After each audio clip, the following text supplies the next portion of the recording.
Ramírez Salcido, Presente. Rivera, Presente. Rodríguez, Castañeda, Presente. Rodríguez, presente. Rodríguez Núñez, Presente. Rodríguez Solís, Presente. Romo, Rosales, Sánchez López, Sierra, Presente. Juárez, Presente. Tavares, Tulamán, Vázquez, Presente, profe. Vázquez, ¿es Vázquez usted? Sí, Vázquez Chávez. Villanueva, Presente. Villegas. Bien, el día de hoy vamos a terminar de explicar el contenido del artículo 5 y vamos a ver la diferencia entre outsourcing y subcontratación. Dejé el artículo 5 al último para poderles comentar que este artículo es un artículo muy importante, sobre todo para el trabajador, ya que ningún patrón podrá, cuando contrata a un trabajador, establecer en el contrato ninguna prestación que pueda ir en contra de lo que señala el artículo 5. Aunque si bien es cierto que el legislador solamente menciona unas fracciones, estas son realmente muchísimas las fracciones que pudiéramos nosotros encontrar como parte de ello. Dice la ley que el salario sea inferior al mínimo, que se pague en un lugar diferente, contratación de menores de 15 años, en fin, jornada excesiva, jornada inhumana. Es decir, si yo me quiero pasar de listo en la elaboración de un contrato individual de trabajo, asentando condiciones que violenten el orden público de la ley, prácticamente de acuerdo al artículo 5 se tienen por no puestas. Es decir, si yo le digo al trabajador recibirá un aguinaldo anual de 10 días, obviamente, aunque el trabajador firme, ponga huella digital y acepte estas condiciones, está por abajo de lo que establece la ley, ya que el artículo 87 dice que cuando menos deben de ser 15 días de aguinaldo al año. El trabajador tiene en consecuencia el libre acceso a reclamarle en la vía laboral especial el cumplimiento de dicha obligación establecida en la ley. Aunque el trabajador sienta la incomodidad de decir, oye, pero yo firmé, yo acepté, pues sí, aunque tú hayas firmado y tú hayas aceptado usted tu huella digital, esta prestación no puede ser inferior a 15 días. Así es que ahí se está violentando el orden público de la ley. Ese es un ejemplo de los muchos que ustedes pudieran mencionar. Otro, que se comprometa a trabajar más horas de la jornada como máximas establecidas en la ley, y aunque el trabajador las acepte, las firme, incluso las trabaje, obviamente él no puede estar obligado a trabajar más de aquellas horas que como máximo establece la ley, considerando el tipo de jornada. Y en consecuencia, todas las horas que trabajó de más se pueden catalogar como tiempo extra y tendrá el derecho de reclamarle el tiempo extra. Otro pudiera ser que tenga un compañero que gane 300 pesos diarios y él gane solamente 200. Él puede, y hacen lo mismo, tienen el mismo nombramiento, el mismo contrato, la misma jornada, las mismas condiciones, solamente el salario es diferente. Obviamente, el trabajador de 200 pesos puede demandar la homologación del salario que percibe su otro compañero porque se está violentando el orden público de la ley. Entonces, este artículo ténganlo siempre muy presente y regularmente el trabajador ya cuando llega con nosotros, pues ya llega con un contrato que violentó sus condiciones laborales. Pero obviamente no porque así lo tenga ya hecho, no podemos entrar en defensa de él y reclamarle al patrón. Lo que siempre ponderen ustedes como abogados es que Es como un doctor cuando hace una cirugía. Sí, pero me voy a referir a una cirugía como estética. Oiga, doctor, es que voy a quedar así. El doctor le tiene que decir, sabe que hay un riesgo. Sí, esa nariz que usted ve en las artistas son personas completamente diferentes con condiciones patológicas diferentes y a lo mejor yo me encuentro a la hora de estar haciendo la cirugía, pues que hay diferente, entonces no me puedo comprometer. ¿Por qué? Porque es algo que no lo puedo ver hasta en tanto yo lo tenga, ¿no? Es decir, el médico me da todo un mapeo de los riesgos que pueda implicar una cirugía, una infección que pueda adquirir en el quirófano posterior, etcétera, etcétera. Pero ahí tiene la obligación el médico de proporcionarme toda esa información, sí, muy bien detallada de los riesgos para que en caso de que pudiera mi cirugía tener una complicación de las que él me dijo, pues el doctor esté prácticamente cuidado y amparado de una demanda, ¿no? Nosotros en el derecho tenemos que hacer lo mismo y decirle al trabajador, esto es tu derecho. La ley cuida y tutela tus derechos, ¿sí? Pero la decisión de demandar es tuya. ¿Por qué? Porque yo no conozco patrón que sea demandado y siga teniendo una relación laboral con un trabajador. En automático se termina la relación de trabajo y ahí al trabajador hay que hacerle ver qué tan importante es para él quedarse sin trabajo y enfrentarse a una demanda, ¿sí? Entonces, ahí sería mi sugerencia siempre. Ustedes den el enfoque jurídico, pero no tomen decisiones por sus clientes, porque si no al rato van a decir, es que usted me dijo que sí demandara y mira, demandé y me corrieron y me quedé sin chamba, ya tengo medio año y pues no tengo trabajo y mi familia necesita comer y todo porque usted me dijo que demandara. Si usted me hubiera dicho que me iban a correr demandando, pues yo no demando, mejor me hubiera aguantado, ¿no? Entonces, nunca tomen decisiones por sus clientes, que sean ellos, pero sí preséntenles un diagnóstico serio, profesional, ajustado a la ley, para que ellos puedan determinar y decidir qué decisión van a tomar. Bien. El artículo que les dejé de leer, que es del artículo 11 al artículo 15D, el 11 en lo particular tiene mucho que ver con los trabajadores de confianza que yo ayer explicaba cuando me referí a que hay dos tipos de trabajadores de confianza, los que son representantes personales del patrón y los que no lo son. Y esos que lo son, pues prácticamente ahí ustedes ya lo tienen, que son directores, gerentes o administradores generales y que tienen ellos la representación personal del patrón. Entonces, ya con la explicación de ayer y con el texto del artículo 11, pues prácticamente quedó muy bien aclarado, a menos de que haya alguna duda o comentario al respecto. Bien, por lo que ve al intermediario, dice la ley que el intermediario es aquel que contrata o interviene en la contratación de uno o varios trabajadores. Voy a poner dos ejemplos para que podamos diferenciar al intermediario. Resulta que hay una empresa que tiene contratado a una persona para que se dedique en forma exclusiva a contratar, a seleccionar personal para nuevas contrataciones. Y esa persona que trabaja para esa empresa recluta a personas externas para que sean contratadas por su patrón, ¿sí? Entonces, él está como intermediario y él está sirviendo de enlace entre su patrón, que es el que va a contratar finalmente, y en este caso, el candidato o solicitante. Entonces, él simplemente sirve como un intermediario y le dice, oye, mi empresa necesita esto, esto, lo otro. ¿Por qué es intermediario? ¿Por qué no es patrón?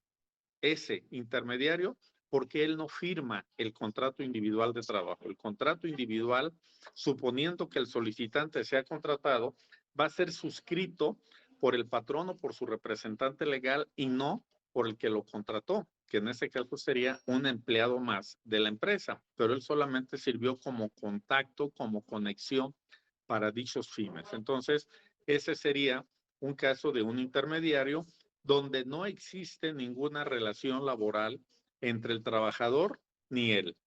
¿Por qué? Porque él no firmó el contrato. Él solamente sirvió de intermediario para que su patrón lo contratara. El otro caso es de empresas que se dedican a reclutar personal para que trabajen con otras empresas. Y ahí tampoco existe una relación laboral, ya que solamente sirven como vínculo, como un escalón, un peldaño, para que el solicitante pueda recurrir directa y personalmente ante la empresa que solicita los servicios de alguien y sea o no contratado. Entonces ahí tenemos la diferencia. En el primer caso del intermediario, el intermediario trabaja para el patrón. En el segundo caso, esta agencia de colocación no trabaja para el patrón, tiene una relación jurídica en la vía civil o en la vía mercantil, donde le puede decir, por cada trabajador que tú contrates, que yo te mande, a mí me vas a pagar una cantidad determinada. Entonces, la empresa que está contratando, pues le paga sus servicios a la colocadora por cada trabajador. Y la empresa colocadora también le cobra al solicitante para efecto de vincularlo con la empresa. Oye, pues fíjate que me di cuenta que tú, a ver, permítame un segundo.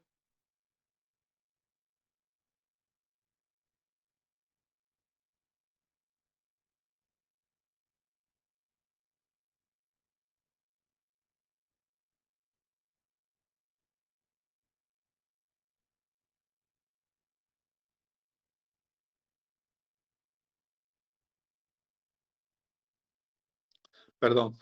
Entonces les decía, a esa empresa de colocación le va a cobrar al solicitante una cantidad de dinero por solamente decirle, ve a tal domicilio y ahí te van a contratar o ahí te van a hacer el examen. Pero a mí me vas a dar 300 pesos por pasarte una relación de 5 empresas que necesitan trabajadores que del perfil que tienes tú. Y ahí, pues él paga su dinero, le dan domicilios, pero no hay relación laboral. Él simple y sencillamente intervino y le pasó el dato prácticamente a otra empresa. Y la otra empresa tendrá la libertad de elegir o decidir si lo contrata o no, pero no hay, ni en el primer caso que es trabajador de la empresa, no hay vinculación laboral con el trabajador, ni en las agencias de colocación. ¿Por qué? Porque hay una cuestión completamente ajena con el solicitante.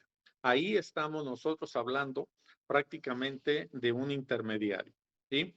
Ahora vamos a hablar del outsourcing, ¿sí? El outsourcing, que también hay dos tipos de outsourcing, ¿sí? Aquellos que se dedican exclusivamente a administrar las nóminas de las empresas y que son negocios establecidos con un domicilio fiscal, una razón social y con un cumplimiento de obligaciones. Y esas son, desde mi personal punto de vista, pues las más confiables, ¿no? Conocidas, repito, en el argot laborista como pagadoras. Y hay otras que son fantasmas y que muchas veces estas pagadoras son creadas por el mismo patrón y que tienen un domicilio X, que bueno, lo aclaro, están legalmente muy bien constituidas. Es decir, tienen un acta constitutiva, tienen todos los requisitos que pide la ley para poderse constituir, pero en la realidad el domicilio es un lote baldío, es un mercado, es una farmacia. Realmente el domicilio que tienen no existe y no hay oficinas como tal, simplemente existen, ahora sí, en el nombre, ¿no? Donde prácticamente no tienen una cuestión de certeza jurídica. Bien, una vez que ya les compartí que puede haber dos tipos de outsourcing, pagadoras, conocidos coloquialmente hablando, tiene esa figura del outsourcing, tiene dos circunstancias. Una de orden fiscal, que es la que no nos interesa a nosotros, ¿Para qué? Pues para que las empresas puedan, obviamente, pagar menos impuestos, etcétera, etcétera. Y otra, que es la que sí nos interesa, que es la cuestión laboral. Y el objeto de que las empresas establecidas contraten los servicios de una pagadora tiene que ver con el reparto de utilidades, ¿sí? Y para que lo puedan, en un marco más claro, imaginen una empresa, voy a usar una letra. La empresa A contrata los servicios de un trabajador, ¿sí? Y ese trabajador presta sus servicios en el domicilio de A, pero le paga un tercero, le paga B, y ese B le paga la nómina, lo dio de alta ante el Seguro Social, ante el Infonavit, los Afores, vacaciones y aguinaldo, todas las prestaciones que el trabajador recibe, las recibe a través de B, no a través de A. Aunque el trabajador preste sus servicios personales en el domicilio de A. Ahí estamos frente a la figura de un outsourcing. Cuando yo me refiero que la intención de los patrones de crear o de contratar un outsourcing desde el punto de vista laboral va en razón del reparto de utilidades, conocido como PTU. ¿Por qué? Por una cuestión muy lógica. ¿Quién creen ustedes que recibe económicamente los beneficios del trabajo del trabajador? ¿A o B? El que realmente recibe los beneficios es A. A él le trabaja. Y la producción de A, que es comercial, sale a la venta y quien obtiene una utilidad por la venta, distribución o lo que quieran de sus productos es A. Entonces, quien recibe más utilidad es A y como A no tiene dado de alta al trabajador, pues no está obligado a darle reparto de utilidades. ¿Por qué? Porque el patrón real y jurídico del trabajador es B, que es la pagadora, que es el que le paga la nómina, el del seguro social, etcétera, etcétera. Entonces, pues prácticamente esa es ahí el lado oscuro de los outsourcing bajo este escenario. Ahora, si ustedes me preguntan por qué se reduce el pago del reparto de utilidades, pensando, fíjense bien, en una empresa establecida, en una pagadora establecida, esta tiene contratos con empresas y en consecuencia recibe un ingreso por la administración de la nómina. Pero ese ingreso que recibe no se puede comparar desde el punto de vista de utilidad con lo que recibe A. Es decir, B, al prestarle un servicio de administrar la nómina A, le cobra por un servicio profesional. Y entonces B tiene ingresos. Y de esos ingresos, que son diametralmente inferiores a los verdaderos ingresos que obtiene A, pues es lo que B le va a pagar de reparto de utilidades a sus trabajadores, aunque realmente no sean sus trabajadores. Entonces, si A le tendría que dar 10,000 pesos de reparto de utilidades a un trabajador derivado de sus ganancias y de sus utilidades, pues obviamente no, el trabajador no va a ver en su bolsillo esa cantidad en virtud de que en vez de recibir 10,000 va a recibir 3,000 que le va a proporcionar B derivado de la diferencia de ingresos y de utilidad que obtiene uno u otro. Entonces, si lo ven desde el punto de vista práctico, pues obviamente ustedes tienen la respuesta.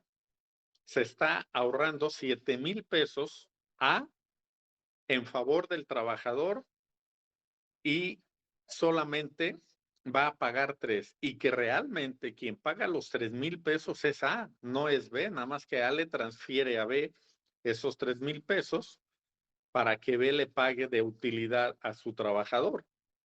Entonces, pues obviamente imagínense el margen de ahorro que representa prácticamente. Eso es desde el punto de vista laboral, porque también repito, desde el punto de vista fiscal, pues las empresas hacen una serie de mañas y de vericuetos jurídico-fiscales, obviamente con el objeto de pagar menos impuestos, ¿sí? Y eso es prácticamente muy usual en nuestro medio, que te contrata una empresa y a los 2 años te das cuenta que la empresa que te contrató, a la que le prestas sus servicios, resulta que no es tu patrón, ¿sí? Pues resulta de que no es. A ver, permítanme un segundo, estírense.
Perdón, entonces les decía que dentro de las mañas que tienen las empresas de trabajar con estas pagadoras, pues obviamente representa una cuestión de castigo en favor del trabajador y que se ve reflejado prácticamente en el reparto de utilidades, ya que esas pagadoras cumplen con sus obligaciones laborales en favor del trabajador, es decir, pagan la nómina acordada, tienen un seguro o sea, seguro social, tienen obviamente Infonavit, sus vacaciones se las pagan en tiempo y forma, les respetan sus periodos, les dan su aguinaldo, les pagan horas extras, es decir, el outsourcing como si no es malo, siempre y cuando también le dé al trabajador todos los derechos que realmente merece, pero donde radica ese punto de divergencia es precisamente con el PTU.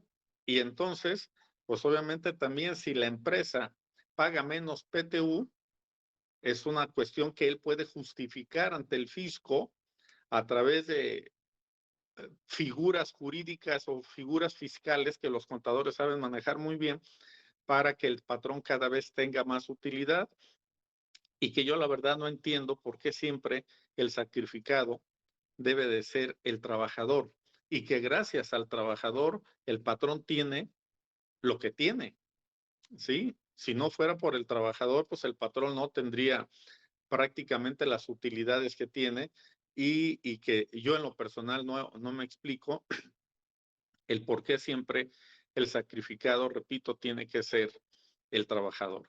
Sin embargo, hay que puntualizarlo que esa figura del outsourcing tiene como objeto desde el punto de vista patronal castigar a través del PTU a los trabajadores.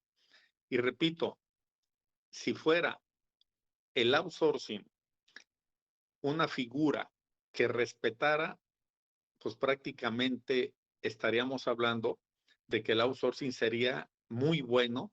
¿Por qué? porque respetaría, repito, los derechos y cumpliría con sus obligaciones en favor de los trabajadores y no habría ningún inconveniente.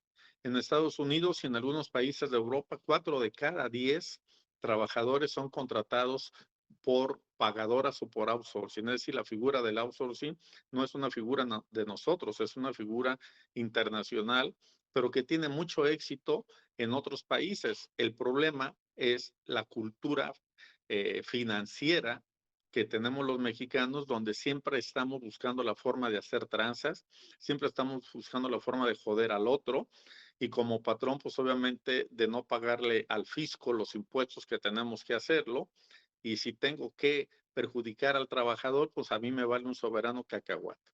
Lo curioso de todo esto es que el Estado lo sabe, el IMSS lo sabe, todo el mundo lo sabe y el Estado no hace nada para solucionar este conflicto.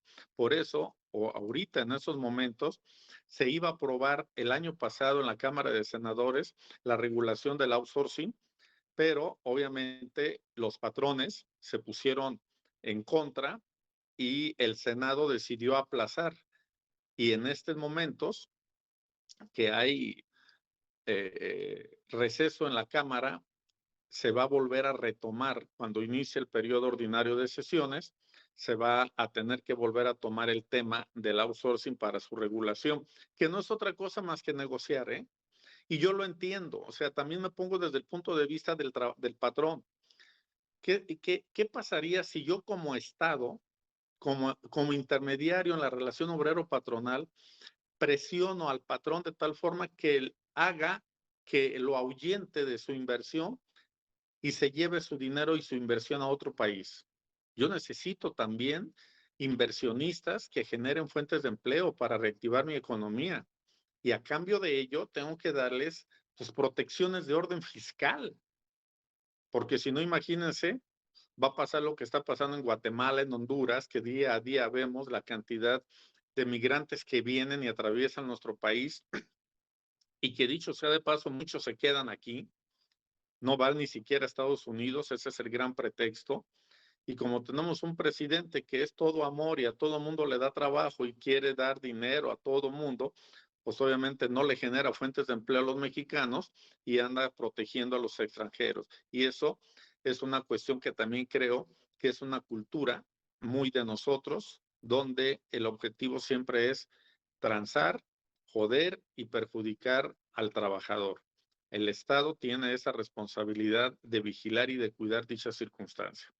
Bien, voy a entrar al tema de la subcontratación para que ya ustedes hagan esa diferencia y espero que quede bien demostrado. Miren,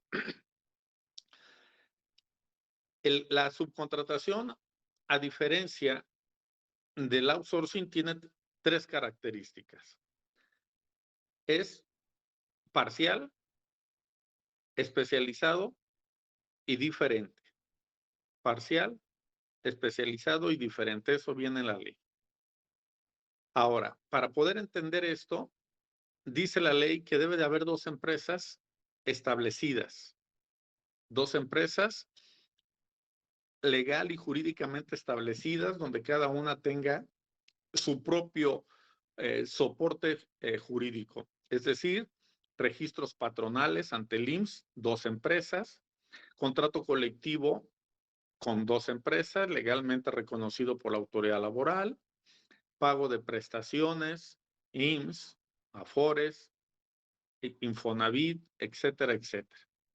Entonces, partimos de que son 2 empresas establecidas y que cada empresa tiene y cumple cabalmente con sus obligaciones de toda naturaleza, fiscal, del seguro social, etcétera, etcétera.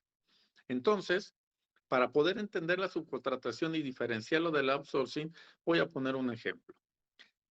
Audi de México, que al oír Audi ustedes saben a qué me refiero, es una marca de automóviles.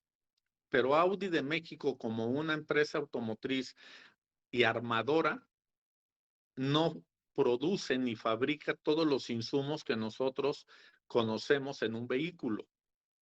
Entonces, se ve en la necesidad de contratar a una empresa establecida que se dedica en forma exclusiva a la fabricación de aires acondicionados. Esa empresa de aires acondicionados, lo único que hace es precisamente fabricar aires acondicionados automotrices. El único que hace. Audi de México, Mercedes-Benz, BMW, Volkswagen, Ford, Chevrolet, la marca que quieran, no se dedican a ello. No es su especialidad. Entonces, ahí ya estamos nosotros en el primer supuesto. Audi es una empresa establecida y Climas Internacionales SADCB es otra empresa legalmente constituida. Ambos tienen un registro patronal, ambos tienen un contrato colectivo diferente, obviamente, y prácticamente son empresas jurídica y legalmente diferentes y constituidas. Para que se dé la característica, repito, de la parcialidad, de especializado y diferente, ya con este ejemplo ustedes prácticamente lo van a entender. A ver, permítanme otro segundo, no me tardo mucho.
Jóvenes, ya ven que les comenté el otro día que tenía problemas técnicos con mi sistema y ahorita está aquí el ingeniero que me va a hacer favor de arreglar esta falla.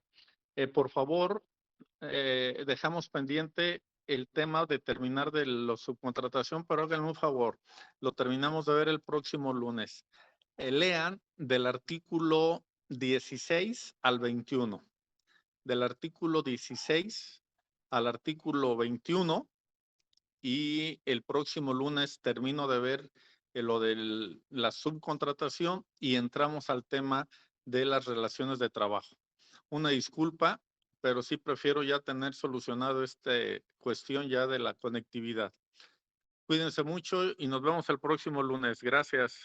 Gracias, profesor. Gracias. Gracias, profe. Adiós, profe. Igualmente. Gracias, profe.